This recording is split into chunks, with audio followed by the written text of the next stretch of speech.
Buen día, estimados. El día de hoy estamos realizando la capacitación correspondiente al tema de primeros auxilios básicos. Como pueden observar en la diapositiva, los primeros auxilios básicos son el conjunto de acciones o técnicas que empleamos y que debemos de aprender para salvar vidas, ¿no? Para brindar justamente ayuda o atención inmediata en casos de algún accidente o enfermedad común que aparezca de forma repentina, como por ejemplo los infartos, accidentes cerebrovasculares o casos de atragantamientos, quemaduras, etc. Es importante que también conozcamos cuáles son las diferencias entre urgencia y emergencia. Emergencias son todas aquellas situaciones de salud que sí ponen en riesgo la vida de la persona. Significa que estas situaciones de emergencia deben ser atendidas de forma inmediata, en un tiempo no mayor de 30 minutos a 1 hora, porque como lo mencioné hay un riesgo de muerte, ¿no? Estas situaciones de emergencia son los infartos o paros cardíacos, los infartos cerebrales también, las fracturas en el caso de los adultos mayores, por ejemplo, ¿no?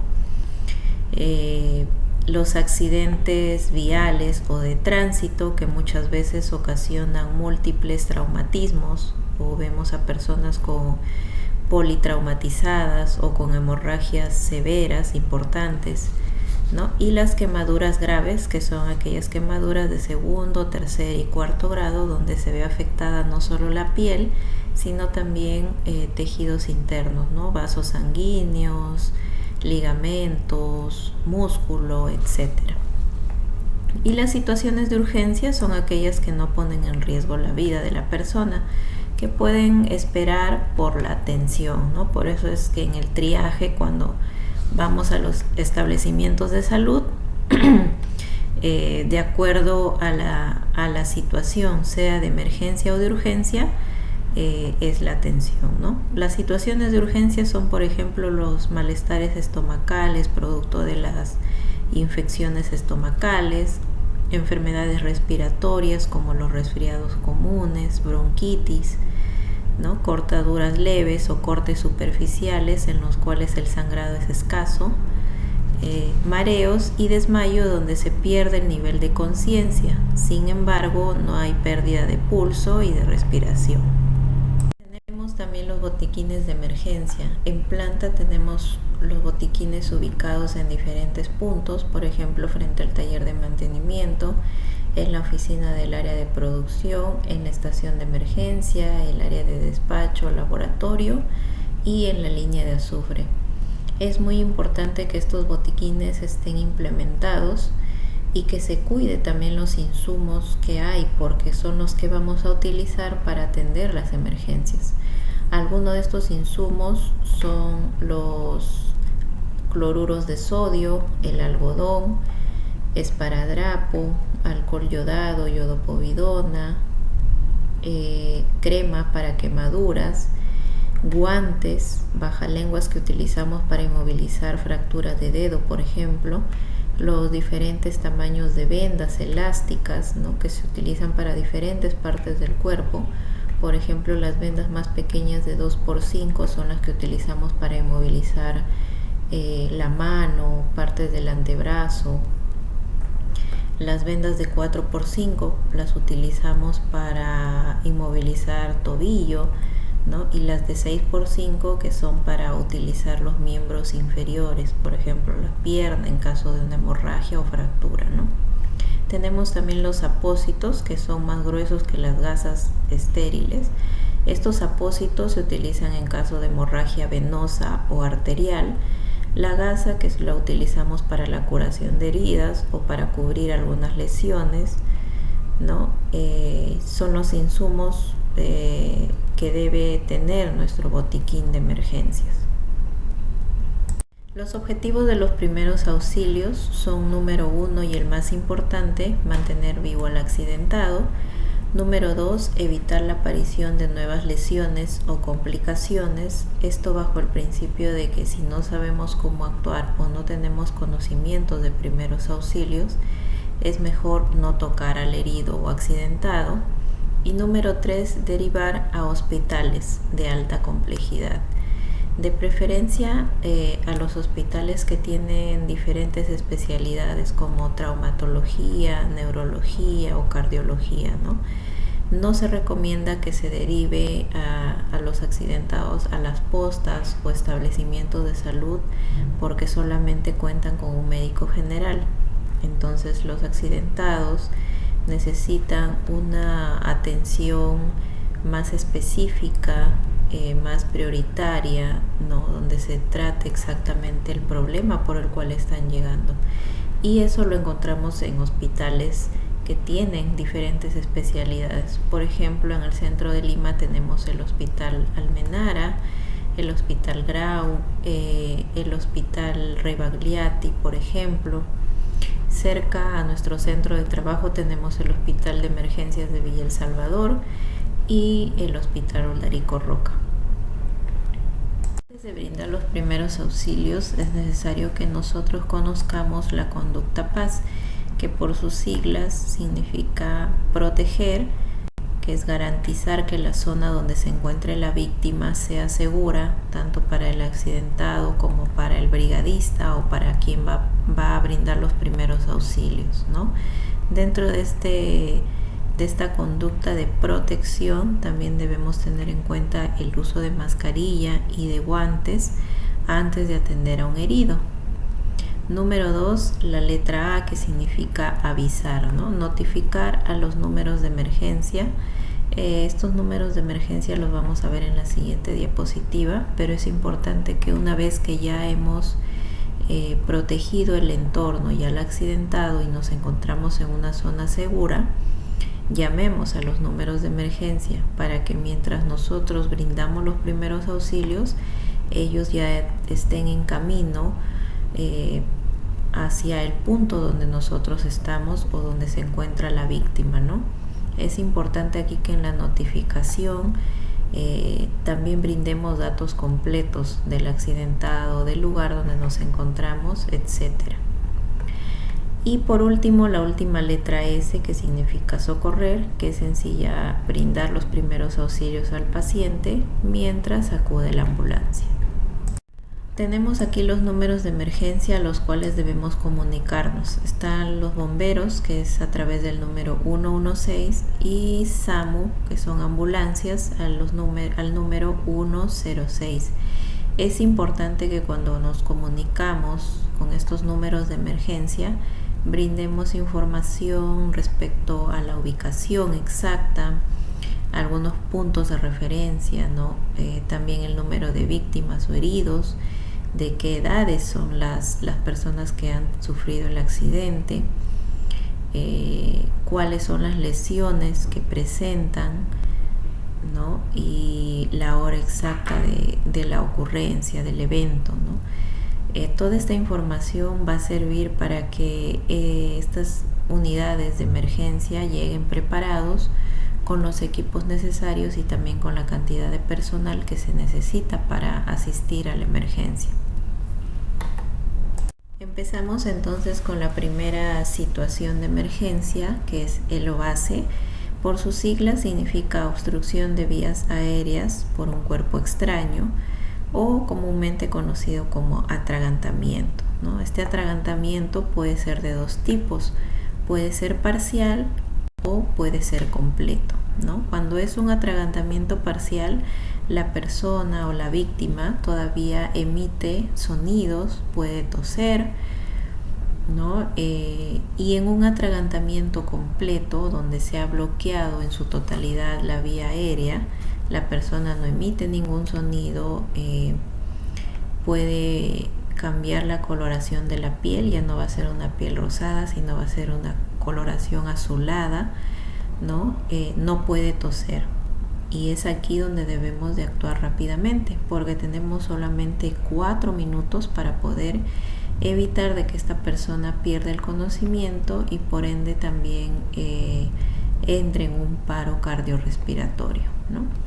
Tenemos aquí la imagen universal de atragantamiento, que es cuando la persona lleva sus manos hacia la zona del cuello en señal de que se está atragantando, ¿no? Esto es una señal de que no hay un buen pase del aire, del oxígeno hacia los pulmones, por eso que la persona se desespera, se angustia y lleva las manos hacia el cuello. Los primeros auxilios que debemos brindar a una persona que ha sufrido un atragantamiento va a depender mucho del tipo de o base que presente, ¿no? Cuando es un atragantamiento parcial y la persona puede toser, este mecanismo de la tos va a ayudar a eliminar el objeto que le está atragantando. Entonces lo que tenemos que hacer ahí es permanecer siempre al lado de la persona, animándola a toser, ¿no? Indicándole que inspire todo el aire posible por la nariz y que tosa con mucha fuerza, ¿no? Si este atragantamiento es completo, la persona se angustia, se lleva las manos al cuello, no emite ningún ruido, ningún sonido, entonces realizamos la maniobra de Heimlich. ¿Cuáles son los pasos para realizar la maniobra de Heimlich? Primero tenemos que situarnos en la parte posterior de la persona y para tener estabilidad vamos a colocar un pie delante del otro, como si estuviéramos dando un paso, ¿no? Luego vamos a abrazar o a bordear a la persona por el nivel del abdomen, ¿no? Sin considerar los brazos, y vamos a colocar nuestro puño cerrado en la parte media. ¿Dónde exactamente? Entre la boca del estómago y el ombligo. En ese punto medio es donde vamos a colocar el puño, y con la otra mano vamos a ejercer presión realizando un movimiento en forma de J, que significa hacia adentro y hacia arriba. Este movimiento va a crear una presión intratorácica que va a ayudar a expulsar el objeto que está causando el atragantamiento. La técnica que vamos a utilizar en situaciones de emergencia tenemos a la reanimación cardiopulmonar. Es una técnica que se realiza para mantener el riego y la oxigenación de los diferentes órganos y tejidos, como por ejemplo cerebro, riñones, hígado, etc. Si logramos poner en marcha de nuevo el corazón con esta reanimación cardiopulmonar, la persona que ha sufrido la parada cardíaca puede seguir con vida, ¿no? Es importante que esta reanimación cardiopulmonar se efectúe de forma correcta, ya que al realizarse adecuadamente permitimos un bombeo artificial del corazón, ¿no? Es lo que simulamos con una reanimación cardiopulmonar, el bombeo artificial de la sangre desde el corazón hacia las diferentes partes del cuerpo, sobre todo al órgano más importante, que es el cerebro. Si el cerebro no recibe una correcta oxigenación, un correcto flujo de sangre, va a dejar de funcionar y puede dejar con secuelas a esta persona, ¿no? Esas secuelas que son de por vida. Para brindar la reanimación cardiopulmonar, primero tenemos que realizar una evaluación de la persona, ¿no? Si bien es cierto, hay situaciones como por ejemplo ahogamiento, un infarto agudo de miocardio o electrocución, donde necesariamente la persona necesita una reanimación. También hay situaciones en las que nosotros podemos de repente desconocer. Si llegamos a un lugar y vemos a la persona que está tendida en el suelo, primero hay que realizar la evaluación para saber si es que necesariamente necesita esta reanimación cardiopulmonar, ¿no? Primero hay que verificar las funciones vitales, el pulso y la respiración. ¿Cómo verificamos si hay pulso o respiración? Al pulso podemos palparlo a nivel del cuello, a los costados, justamente por donde pasa la arteria carótida, ¿no? Y podemos palparlo con los dedos índice y medio. Si nosotros sentimos el pulso, significa que la persona solamente está de repente inconsciente, pero su corazón y su cerebro están funcionando. ¿Cómo podemos darnos cuenta de que esta persona está respirando? Nos acercamos y vemos si es que el abdomen se eleva y desciende en señal de que está respirando, ¿no? O podemos también sentir la respiración a través de la nariz. Entonces es importante saber que si ya detectamos pulso y respiración, solamente la persona probablemente se haya desmayado, se haya desvanecido, ¿no? Es importante también saber el estado de conciencia. ¿Cómo sabemos que una persona está alerta? Preguntándole, ¿no? Señor, ¿está bien? ¿Cómo se encuentra? ¿Puedo ayudarle? Si hay una respuesta, significa que esta persona está despierta. Y si está despierta, hay pulso y respiración. Pero si no me responde a pesar de los estímulos, a pesar de que muevo suavemente los hombros, entonces significa de que esta persona está inconsciente y probablemente tampoco tenga pulso y respiración.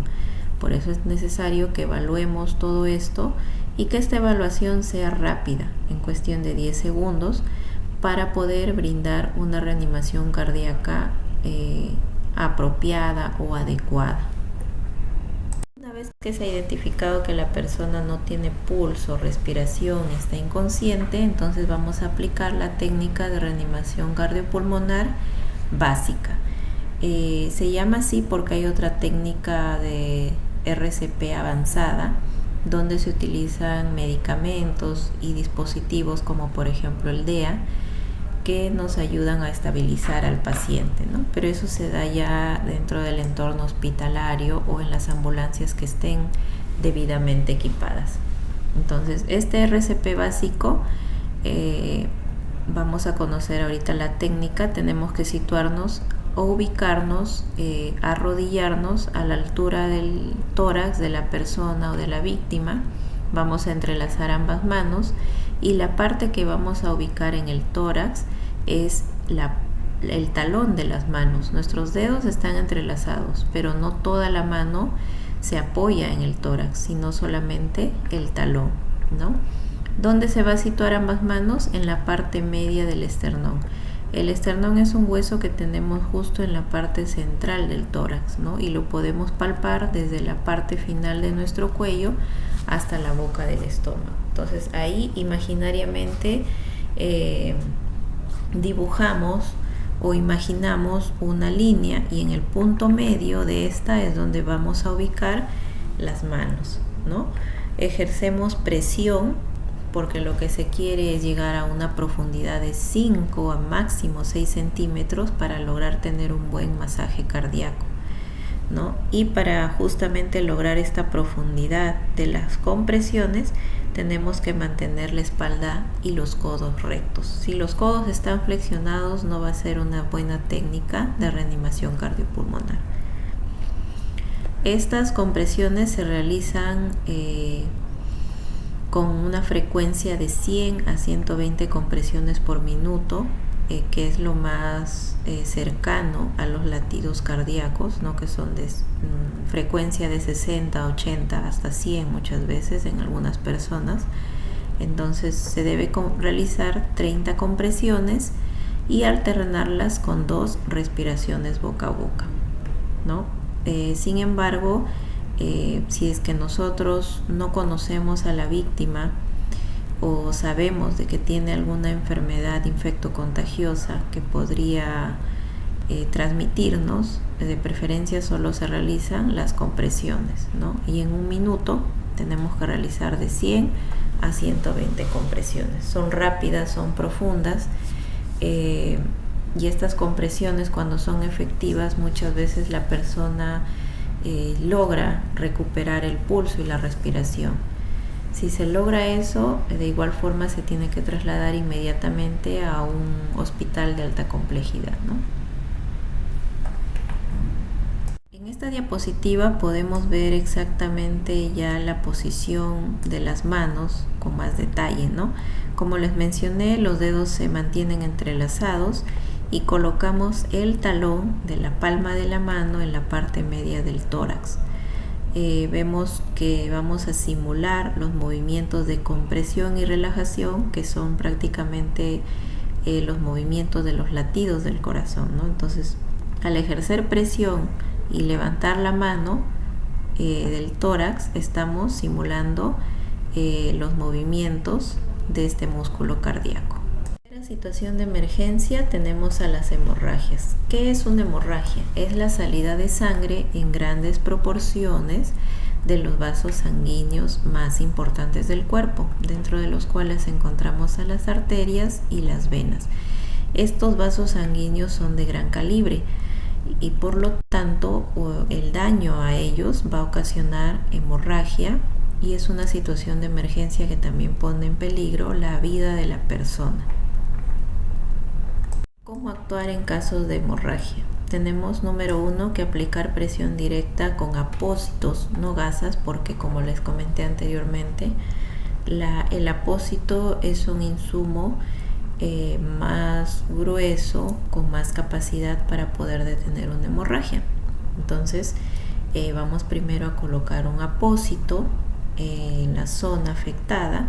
Si es necesario, se colocará 2 o 3 apósitos adicionales sobre la herida, pero nunca se debe retirar el primer apósito que hemos colocado, porque probablemente ya se esté dando un proceso de coagulación en la zona.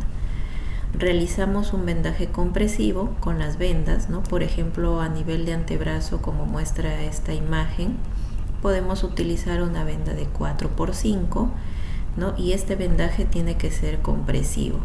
¿Qué quiere decir compresivo? Que lo vamos a hacer ejerciendo presión sobre la zona, justamente para evitar que la hemorragia siga su curso, ¿no? Elevamos el miembro afectado. Si es que la hemorragia se da en miembro superior o miembros inferiores, acostamos a la persona o la sentamos y elevamos el miembro afectado. Dentro de la hemorragia también tenemos al sangrado nasal o epistaxis. ¿Cuándo se convierte en una situación de emergencia? Cuando este sangrado nasal ocurre a nivel posterior de la fosa nasal, ¿no? ¿Cómo sabemos que es un sangrado posterior? Porque la persona nos menciona de que está tragando grandes cantidades de sangre. Entonces, lo que debemos de hacer es sentar a la persona, inclinarla hacia adelante y vamos a colocar nuestros dedos a nivel del cartílago nasal, justo en la parte media de la nariz, ¿no? Ahí vamos a ejercer presión por un tiempo de 10 minutos y luego soltamos, ¿no? Para ver si ha cedido este sangrado nasal. Si no cede, también tenemos que derivar a la persona a un hospital de alta complejidad. Primeros auxilios en las crisis convulsivas. Número 1, tenemos que evitar que esta persona se golpee la cabeza o alguna parte del cuerpo, ¿no? Para ello podemos colocar un objeto suave debajo de la cabeza, puede ser una almohada, una toalla, sábana, etc. Y si no tenemos al alcance estos materiales, podemos utilizar nuestras manos o nuestras piernas. No introducir ningún objeto rígido y pequeño dentro de la boca porque podemos causar un atragantamiento. Si colocamos algún objeto rígido como madera, podemos causar la pérdida de piezas dentales y esto también puede aspirarse y llegar hasta los pulmones, ¿no? Entonces vamos a complicar la situación del accidentado. Hay que controlar el tiempo también que dure el ataque, porque hay convulsiones, sobre todo aquellas que ya son por antecedentes de nacimiento, que no ceden por sí solas, sino que necesitan la colocación de medicamentos por vía endovenosa. Limpiar la boca y la nariz cuando el ataque finalice, porque estas convulsiones ocasionan la salida de secreciones abundantes por la boca y nariz. Colocarlo en posición lateral de seguridad también es importante una vez que culmine el ataque o cuando está en curso, si es que es posible, también colocarlo en esta posición para evitar la aspiración de estas secreciones. No asustarnos si el paciente se queda dormido, porque es parte de las crisis convulsivas, parte del periodo de recuperación, que esta persona se quede dormida. Es importante identificar si es una quemadura de primero, segundo y tercer grado, ¿no? Esta clasificación es respecto a la profundidad. En la quemadura de primer grado la piel se puede ver enrojecida, hay mucho ardor, mucho dolor. ¿no? Es porque se ha lesionado la capa más superficial de la piel. En la quemadura de segundo grado ya vemos la aparición de ampollas y de acuerdo a la ubicación de estas ampollas también es que se logra detectar cuál es la severidad, ¿no? de la herida o de la lesión. Y las quemaduras de tercer grado son aquellas que ya involucran músculo, tendones, ligamentos, hasta incluso el hueso, ¿no? Cuando son quemaduras ya más profundas. En estas quemaduras la piel tiene un aspecto acartonado, seco, negruzco o blanquecino, y sí o sí son situaciones de emergencia. Como lo mencioné anteriormente, las quemaduras que van a ser situaciones de emergencia en sí son aquellas que afectan a más del 20% de la superficie corporal. Son quemaduras de segundo y tercer grado, sobre todo aquellas que se dan o que ocurren a lactantes, niños y personas adultas mayores, o que ocurren en algunas partes del cuerpo, como por ejemplo cabeza, tórax, genitales. Todas estas situaciones deben ser trasladadas de forma inmediata para evitar la deshidratación y el shock, ¿no? Entonces, ¿qué vamos a hacer cuando tenemos una quemadura? Primero y más importante, lavar con abundante agua la zona afectada. Si es una quemadura por contacto con alguna superficie caliente o por contacto con vapor, entonces será un periodo de 30 minutos como mínimo, ¿no? Aparte de que el agua también brinda confort a la persona. Si es una quemadura por contacto con producto químico, el tiempo mínimo de lavado es de 1 hora.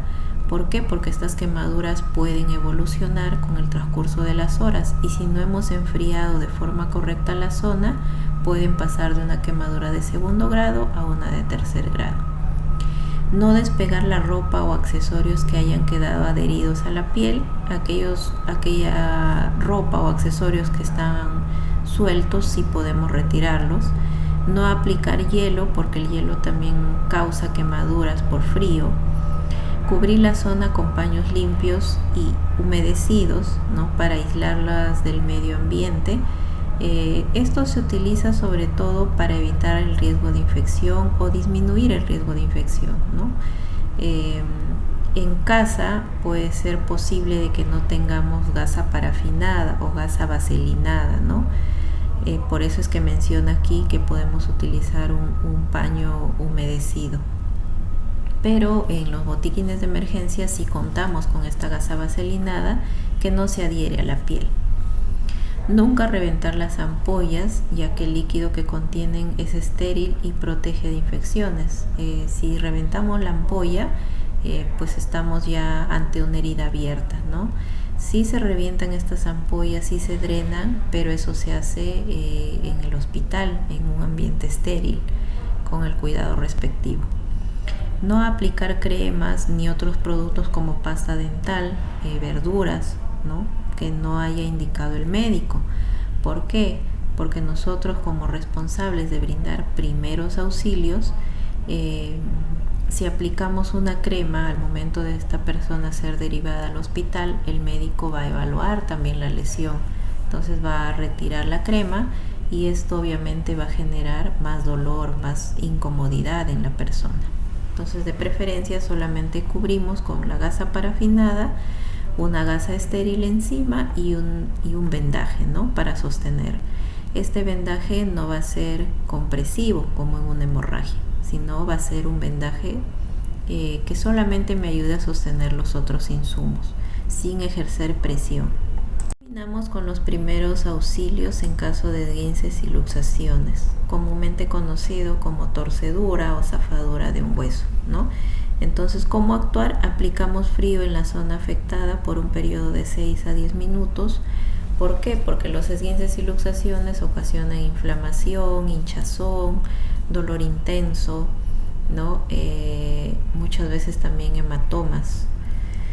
Inmovilizamos la zona afectada, ya sea con vendas, con férulas o simplemente colocando a la persona en reposo, ¿no?